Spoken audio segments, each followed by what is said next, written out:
अधिवक्ता जो है उनसे हम सभी परिचित हैं।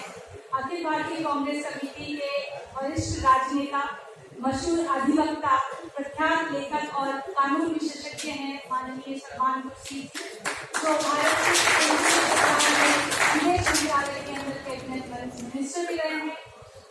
सलमान खुर्शीद जी ने अपने राजनीतिक जीवन की शुरुआत जब इंदिरा गांधी जी प्रधानमंत्री थी तो उनके प्रधानमंत्री कार्यालय में विशेष अधिकारी के रूप में की थी। इसके अतिरिक्त संगठन से भी उनका नाता रहा है। वे उत्तर प्रदेश भारतीय कांग्रेस के प्रदेश अध्यक्ष रहे हैं तथा अखिल भारतीय कांग्रेस समिति के महासचिव भी रहे हैं। उनको बुलाने से पहले वे बहुत अच्छा सा कोट है गांधी का। गांधी ने ये बात कही थी कि हमारे मंत्री जनता के हैं, जनता में से लिए गए हैं।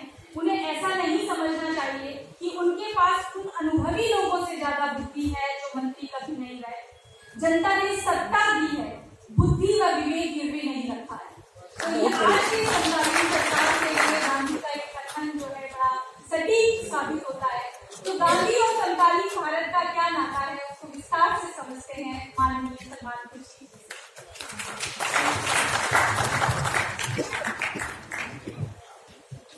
नमस्कार, आप सभी महानुभाव का स्वागत है। मुझे ये हर्ष प्राप्त हो रहा है कि मैं आपके सामने अपने कुछ बात कहूँगा। यहाँ अशोक पांडे जी, डॉक्टर गुरावा जी, प्रोफेसर सलीम मिश्रा हमारे साथ मंच पर हैं और इनसे जो आज सुनने को मिला है, जो बात उन्होंने बताई यकीनन बहुत महत्वपूर्ण है। लेकिन विशेष हर्ष बात का है कि आज हमारे समक्ष हमारी इस बात को सुनने के लिए एमपी साहब मौजूद हैं, हमारे कमल बंसल जी मौजूद हैं, भूपेंद्र हुड्डा जी हैं, श्री प्रसाद जी जिनके आग्रह को मैं यहाँ आया हूँ, प्रज्वल जी हैं, इमरान प्रताप खड़ी साहब हैं, अमिता धवन है, अनिल चौधरी साहब है, प्रदेश अध्यक्ष हैं, राजीव गौड़ा, पीपी सिंह, हमारे भाई देवराज जी और मेरे नौजवान साथी को नौजवान ही कहता शमीर है और बहुत सारे और साथी यहाँ मौजूद हैं। सबका नाम नहीं होगा क्योंकि हमें सिर्फ 20 मिनट दिए गए हैं अपनी बात कहने की। और बात जो कहनी है मैं समझता हूँ बहुत कुछ स्पष्ट हो चुकी है। हमारे विद्वान साथियों ने जो कुछ कहा है उससे एक बात सुन कर आती है और जो आपके प्रश्न उठते हैं उससे बात की बड़ी स्पष्ट हो जाती है कि हम यहाँ एकत्रित हैं और जो आज यहाँ संवाद हो रहा है, जो चर्चा हो रही है, वो इस बात को स्पष्ट करती है कि गांधी आज भी हमारे बीच में। महात्मा गांधी के विचार, महात्मा गांधी की प्रेरणा, महात्मा गांधी का दिखाया हुआ रास्ता आज भी हमारे लिए उतना ही महत्व है कभी जो हमारे गुरुजनों के लिए रहा होगा। और इसीलिए आज हम यहाँ एकत्रित हुए हैं। ये औपचारिकता नहीं, ये एक औपचारिकता नहीं, ये एक महान व्यक्ति को, महात्मा को हम सिर्फ एक अपने उपकार, अपना धन्यवाद प्रस्तुत करने के लिए एकत्रित हो 2 अक्टूबर को सिर्फ वहाँ तक ही सीमित नहीं। और मैं एक क्षण में इस बात को आपको बताऊंगा, लेकिन क्योंकि प्रोफेसर सलीम मिश्रा ने इतने अच्छे हमको वो घटनाओं का आपने उल्लेख किया है जिससे कि बड़ा स्पष्ट होता है कि कैसे एक कदम बाय कदम हम आगे बढ़े हैं और किस तरह से प्रारूप हमारे संगठन का और हमारे राष्ट्रीय एकता मूवमेंट का, हमारे संघर्ष का कैसे प्रारूप बना। और उन्होंने कहा कि उसमें चिट्ठियां लिखी जाती हैं, चिट्ठियां अभी भी लिखी जाती हैं, लेकिन वैसी नहीं होती हैं जैसे आपने जिन विषयों का उल्लेख किया। चर्चाएं भी हुआ होती हैं, चर्चाएं लेकिन वैसी नहीं हो पाती जैसी उस समय हुआ करती थी और जिससे निखर के कोई बात करती थी। और एक हमारे लिए एक बहुत बड़ी समस्या हमारे लिए है कि हमारे पीछे आज का मीडिया ऐसे पड़ा रहता है कि आपने क्या लिख दिया, आपने कौन सा शब्द का उपयोग किया है, आपने किसको चिट्ठी भेज दी है, आपको उसका जवाब मिला है कि नहीं मिला है, आप किससे मिले, आपने किससे बातचीत की। ये कहीं अगर हमारे मीडिया को भी ये बात समझ में आ जाए कि मीडिया ने उस समय कितना सहयोग किया था, सहयोग दिया था और अच्छी बातों को किस तरह से प्रचार और प्रसार में लाएंगे जिससे कि हमारा नेशनल मूवमेंट आगे बढ़ सका और उसका एक अच्छा सुंदर प्रारूप सामने आ सका। शायद आज भी उसकी आवश्यकता है, लेकिन जहां उसकी आवश्यकता है तो वहां दूसरी ओर आवश्यकता इस बात की है कि महात्मा गांधी की जो विचारधारा है, उस विचारधारा में जो कुछ हम इस देश में समझते थे हमको मिलना चाहिए और हम पा सकते हैं, वो अभी हम नहीं पा पाए। महात्मा गांधी क्या चाहते थे? महात्मा गांधी हिंदू और मुस्लिम एकता चाहते थे। महात्मा गांधी ये चाहते थे कि छूतछात की प्रथा समाप्त हो जाए। वो ये चाहते थे कि पिछड़े वर्ग का उत्थान हो। वो ये चाहते थे कि गांव का विकास हो और वो ये चाहते थे कि हमको एक मानसिक रूप से स्वतंत्रता प्राप्त हो। तो इसलिए सिर्फ स्वतंत्रता का अभियान उनके लिए भारत को स्वतंत्र करने तक सीमित नहीं था। वो ये चाहते थे कि भारत के साथ साथ अफ्रीका के देश, एशिया के जो और देश हैं उनको भी स्वतंत्रता प्राप्त हो। लेकिन सबसे बड़ी बात वो चाहते थे वो ये थी कि हम मानसिक रूप से गुलाम ना बने, ना अपने ना किसी और के। हमारा मन जो है वो स्वतः ये फैसले कर सके कि डेमोक्रेसी में, लोकतंत्र में हमें अपने समाज से भी जागरूक करना है। बहुत सारे शब्द हमारे सामने आते हैं, बहुत सारे कथन है गांधी जी के जो हमारे सामने आते हैं और मैं समझता हूँ कि आपकी कही हुई बात के परिवेश में मैं सिर्फ उनका उल्लेख कर दूं तो ये बात स्पष्ट हो जाएगी कि गांधी जी आज भी हमारे लिए रेलेवेंट है। मैं माफी चाहता हूँ कि गीता जी भी यहाँ मौजूद है। मैं देख नहीं पाया कहाँ की महिलाएं बहुत कम दिख रही हैं और प्रश्न भी महिलाओं की वहाँ बैठी है। आपका नाम लेना चाहता हूँ कि आपके बहुत सारे साथी यहाँ हैं, लेकिन आप लोग प्रश्न क्यों नहीं पूछते हैं? बहुत कम प्रश्न महिलाएं पूछते हैं। कल हम पर इल्जाम लगेगा कि सारे पुरुष आए अपनी बात कह के चले गए और हमारे किसी प्रश्न का जवाब नहीं दिया। हमारी पार्टी 50% दिए, तो इसलिए 50% दे, अगर 50% तो उनके प्रश्न भी कम से कम 50% होने चाहिए और जिसपे हम उनको 100 नंबर देंगे, पूरे नंबर देंगे, 100 नंबर उनको देंगे। तो मैं ये कह रहा था कि गांधी जी के कई कथन है, उनमें से कुछ अगर हम चुनकर याद करें। ये उन्होंने ये कहा था कभी कि प्रार्थना में सिर्फ शब्दावली काफी नहीं होती, प्रार्थना में दिल से प्रार्थना होनी चाहिए, दिल भी होना चाहिए। अगर दिल नहीं है तो शब्दों का कोई काम नहीं है और अगर शब्दों के साथ दिल जुड़ जाता है तो प्रार्थना जो है वो सही हो जाती है। और फिर खुशी की बात करी थी, अपने उन्होंने प्रसन्नता की बात की थी। तो उन्होंने कहा था कि हैप्पीनेस कैसे मिलती है? जब आपकी सोच, आपकी शब्दावली और आपकी कार्यशैली जब उनमें एक समन्वय होता है तो आप एक संतुष्ट मनुष्य बनते हैं, आपको खुशी प्राप्त हो जाती है। कहा यह था कि आपको जीना है तो कैसे जीना है? तो कहा कि जियो तो ऐसे जियो कि एक ही दिन जीने का मिला है, कल का दिन नहीं मिलेगा, ऐसे जियो।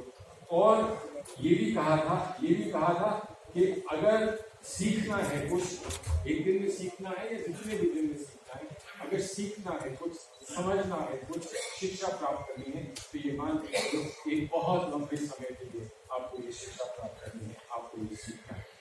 और फिर जो उसका सारांश है उनकी सोच का और उनकी आइडियोलॉजी का, वो ये कि कमजोर अभी इसका आप लोगों ने उल्लेख किया था, कमजोर कभी माफ करने की स्थिति में नहीं होता। अगर माफ कोई कर सकता है तो मजबूत सशक्त व्यक्ति माफ कर सकता है। और फिर आखिर में तो ये मैं समझता हूँ हमारे कांग्रेस के साथी, हमारे कांग्रेस के सपने संघर्षशील साथी मौजूद हैं और बहुत सारे जो आज इस हॉल में नहीं मौजूद हैं, उनसे गांधी जी का ये दिया हुआ संदेश कि तुम जो परिवर्तन चाहते हो उस परिवर्तन को बन के दिखाओ। जो जीवन में चाहते हो, करना चाहते हो, जो चाहते हो समाज वैसा बने, तो सबसे पहले स्वयं अपने आप में वो परिवर्तन लाओ, अपने आप को वैसा बनाओ और तब गांधी जी के साथ आप लोग और हम लोग सब मिलकर ये कह सकेंगे कि हमारा जीवन ही हमारा संदेश। ये महात्मा गांधी ने कहा था। तो इसमें जब कोई कहता है कि जीवन ही हमारा संदेश है तो अगली बात फिर ये आ जाती है कि बहुत जेंटली, बहुत आसानी से पूरी दुनिया को हिला सकते हो। जो चाहते हो वो पा सकते हो, सिर्फ अपने जीवन को अपना संदेश मान दो। तो आज अगर हम यहाँ ये सोचें कि क्या हमारा संघर्ष था, जो हमारा एंगेजमेंट था, जो हमारा संबंध था अहिंसा से, क्या वो हमने पा लिया है? क्या हम उसमें पूर्ण रूप से सफल हो गए हैं? क्या जो सत्याग्रह का हमको दर्पण दिया गया, जो सत्याग्रह हमको समझाया गया, जो रास्ता सत्याग्रह का दिखाया गया, क्या वो उस पर हम पूर्ण रूप से सफल हो चुके हैं? क्या सर्वोदय में हम पूर्ण रूप से कामयाब हैं? क्या हम सचमुच ये कह सकते हैं कि हमने स्वराज पा लिया? क्या हम ये कह सकते हैं हाँ आज़ादी हमको मिल गई, हमने अपनी सरकारें बना ली, हमको अपने कुछ फैसले करने का निर्णय हमको मिल गया, हमारा अपना पार्लियामेंट है, हमारे अपने कानून है? लेकिन क्या हम ये कह सकते हैं कि वो व्यक्ति जिसका उल्लेख हुआ, जो पंक्ति में अंत में खड़ा हुआ है, जो सबसे कमजोर है, जो सबसे निर्बल है और शायद जिसकी बहुत कम अपेक्षाएं हैं, क्या उस व्यक्ति को हमने वो दे दिया है, पहुंचा दिया है, उसको वो हमने प्रस्तुत किया है जो हम अपने पास समझते हैं हमेशा हमको सौभाग्य से मिलता रहा। और अगर ये सब पूरा नहीं हो पाया, अगर इसमें हम अभी तक संपूर्ण सफलता नहीं प्राप्त कर चुके हैं, तो यकीनन हमको गांधी के रास्ते पर चलना होगा। क्योंकि गांधी सिर्फ एक महान व्यक्ति नहीं, बहुत देशों में महान व्यक्ति रहते रहे और उनको स्मरण किया जाता है। कुछ लोग पूछते हैं, कुछ लोग तारीफ करते हैं, पीढ़ी दर पीढ़ी उनके किस्से बताए जाते हैं। बहुत सारे लोग हैं जिन्होंने अहिंसा का भी साथ दिया, लेकिन उनको वो सफलता, वैसी सफलता प्राप्त नहीं हुई जैसी सफलता महात्मा गांधी को हुई। लेकिन महात्मा गांधी सिर्फ एक महान व्यक्ति नहीं थे, वो एक इतिहास का एक हिस्सा सिर्फ नहीं थे। महात्मा गांधी एक सोच है, महात्मा गांधी वो सोच है। और शायद मैंने बहुत देश देखे हैं, बहुत अच्छी लेकिन कहीं ऐसा नहीं देखा कि कोई एक ऐसी व्यापक सोच रही हो जिसने पूरे समाज पर असर डाला हो, उसका इम्प्रिंट पूरे समाज पर दिखता हो। और वो हमें दिखता है। जो लोग गांधी को नहीं भी मानते, उनको भी मजबूरन गांधी का नाम लेना पड़ता है। हम जानते हैं, हम कोई भी भ्रम पैदा कर दें और उसमें हम सफल हो सकते हैं, लेकिन ये भ्रम हम कभी नहीं पैदा कर पाएंगे कि महात्मा गांधी का कोई स्थान अब इस समाज में, इस देश में बचा नहीं।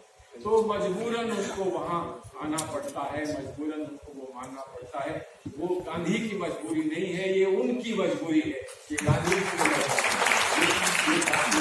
मजबूरी है और उनकी ये मजबूरी है। तो आज मुझे वो याद आता है कि बचपन से हमने हमेशा सुना है और मैं मानता हूँ कि यही एक सराश है, यही एक उसका निचोड़ है महात्मा गांधी का, जो उनका, महात्मा गांधी का और आज की पीढ़ी का संबंध है। और इसको हम भुला नहीं सकते, इसको भूल नहीं सकते। यहाँ से आगे की गाथा शुरू होती है और वो है कि देवी दुनिया आजादी में बिना खड़क बना साबरमती के साथ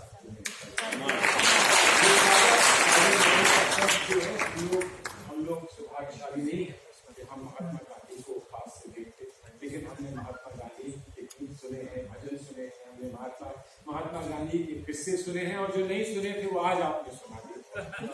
सच्ची बात ये है कि यहाँ हमको एक बहुत बड़ी शिक्षा हमें यहाँ प्राप्त हुई।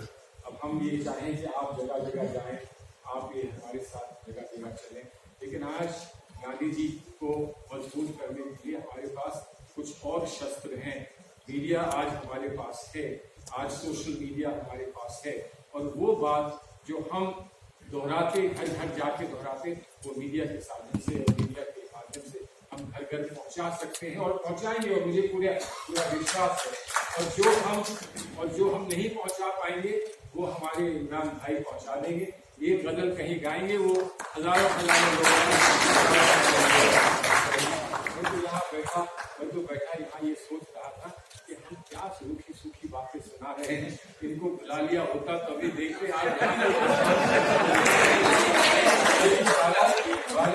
बहरहाल ये भी ऐसा है, ये भी है कि कभी गांधी ने ये कहा है कि थोड़ा सा संयम रखो, थोड़ा इंतजार करो, अच्छी चीज को आने में समय लगता है। आज़ादी को मिलने में बहुत समय मिला था, अब हमको एक और आज़ादी की लड़ाई लड़नी है। और जब तक हमारी एक और आजादी की लड़ाई चलेगी तब तक महात्मा गांधी का नाम चारों तरफ से गूंजेगा, गूंजता रहेगा। एक आजादी नहीं, अनेक आजादियों के लिए हम उनको हमेशा हमेशा उनके कृतज्ञ रहेंगे और उनको मानते रहेंगे। ये विरासत हमें मिली है, हमारा सौभाग्य है, हमको ये विरासत मिली है। इस विरासत को किस तरह से इस विरासत को हम आगे पहुंचाएंगे। अनोखी विरासत, किसी के पास ऐसा कहीं कुछ है नहीं जिसको हम चले, और ये मंत्र उनके हम याद रखें। यही मंत्र हमारे लिए है कि पहले स्वयं को बदलना, अपने आप को बदलना। अपने आप से हम बदलेंगे तो समाज को बदलने के साधन हमको अवश्य मिल जाएंगे। किसी और को क्षमा करना क्या होता है वो समझना चाहिए और वो करके दिखाना चाहिए। कभी हार नहीं मानना, कभी थकना नहीं है, कभी हार नहीं मानना। और जैसा हम जीवन जिए, जैसा हम जीवन दिखाएं और उस जीवन से हम समाज पर हम क्या बदलाव समाज में ला सकते हैं, इसके लिए करना हमारे लिए आजाद जरूरी है। ये जो हमारा संघर्ष ये चलेगा, लेकिन इसके साथ साथ एक बात हमें याद रखनी पड़ेगी कि कभी कभी हमसे गलती हो सकती है, कभी हम फिसल सकते हैं, कभी हम गिर सकते हैं, कभी हम गलत निर्णय ले सकते हैं। अगर इतने बड़े बड़े पूज्य लोगों ने गलत निर्णय लिए जो उन्होंने फिर ठीक करे 2 साल बाद, 4 साल बाद, 5 साल बाद, तो हम तो बहुत छोटे लोग हैं, हमसे तो गलती हो सकती है। और हमसे कहीं त्रुटि हो, हमसे कोई गलती हो तो उसको हम ठीक कैसे करेंगे? हमें साहस होना चाहिए अपनी गलती, और वो साहस बताता है महात्मा गांधी के जीवन में। 14 जो हादसा हुआ था वहाँ पर 1670 वाले जिला के मारे गए, एक बड़ा कामयाब संघर्ष हो रहा था पूरे देश में। और महात्मा गांधी ने कहा कांग्रेस पार्टी ने स्वीकार किया कि हमसे गलती हो गई, जिससे भी हुई है, लेकिन आज अगर हम अहिंसा को पूजने वाले लोग हैं तो हम हिंसा के रास्ते नहीं जा सकते। और इतना बड़ा सैक्रिफाइस, इतनी बड़ी कुर्बानी उस पर कांग्रेस पार्टी ने की। इस बात को अपने सामने रखें, इसको अपना लक्ष्य बनाएं, इसको भी अपनी शिक्षा समझकर इसके आगे बढ़ने का हम काम करें, तो यकीनन हम लोग कामयाब होंगे, हम सफल होंगे, ऐसा हमारा विश्वास है। महात्मा गांधी का नाम हमको हमारे डेस्टिनेशन पर, हमारी मंजिल पर हमको पहुँचाएगा। बहुत बहुत शुक्रिया।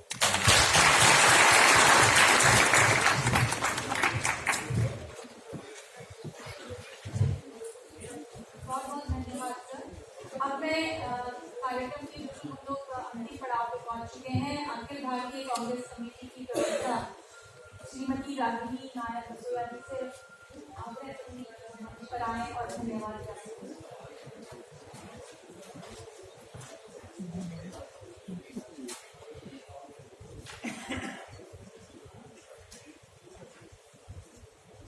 गांधी जयंती के उपलक्ष्य पर आज भारतीय राष्ट्रीय कांग्रेस ने ये जो विमर्श आयोजित किया है, इससे कुछ समय पहले मुझे चारों वक्ताओं के साथ बैठकर थोड़ी बातचीत करने का अवसर प्राप्त हुआ, और इसी दौरान अशोक कुमार पांडे जी ने बहुत दिलचस्प बात कही।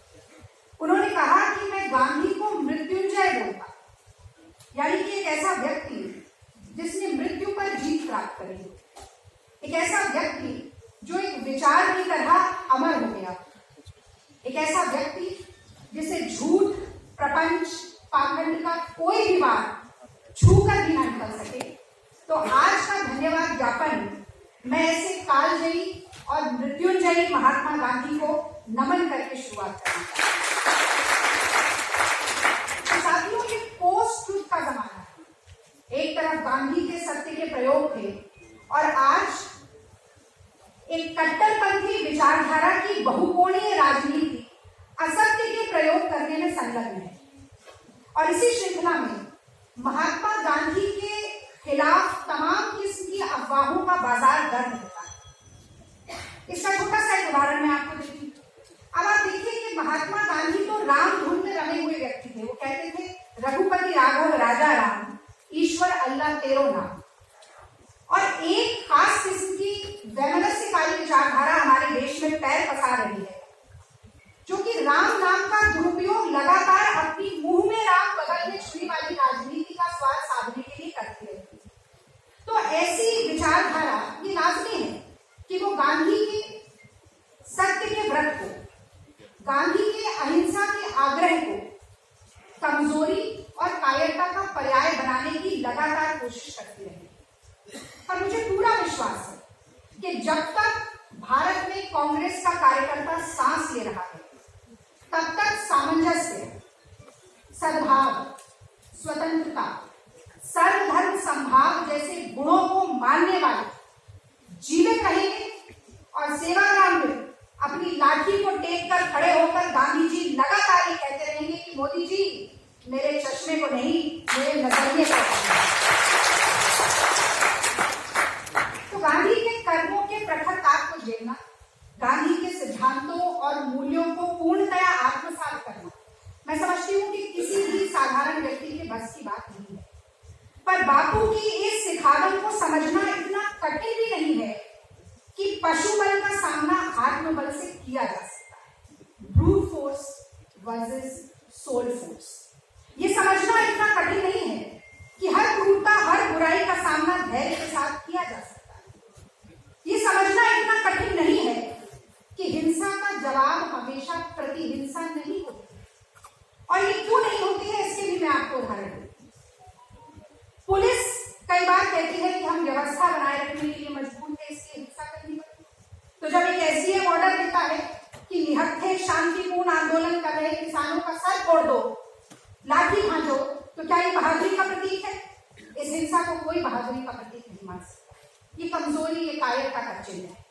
अगर कोई आतंकी मासूमों और निर्दोषों की जान लेता है और कहता है कि मैं तो व्यवस्था को न्यायपरक बनाना चाहता, तो इस तरह की हिंसा कभी बहादुरी का प्रतीक नहीं हो सकती, कायरता का प्रतीक। और मैं तो यहां तक कहूंगी कि अगर माता पिता बच्चों को अनुशासित करने के लिए लगातार हिंसा का प्रयोग करते हैं, तो कहते हैं क्या करें, हम हिंसा करने के लिए मजबूर हैं, क्योंकि मजबूरी हिंसा का पर्याय है। और मजबूती का पर्याय, जैसे पांडे जी ने कहा, जैसे पुरुषोत्तम अग्रवाल जी कहते हैं, वो मजबूती का पर्याय महात्मा गांधी है। तो मैं चाहती हूँ आप एक बार मेरे साथ फिर से बोले, मजबूती का नाम महात्मा गांधी, मजबूती का नाम मजबूती का नाम। और इस उलटवासी को बदलना की मजबूरी का नाम महात्मा गांधी है। ये भी मैं समझती हूँ कि आज सबसे बड़ी जिम्मेदारी कांग्रेस के कार्यकर्ता की।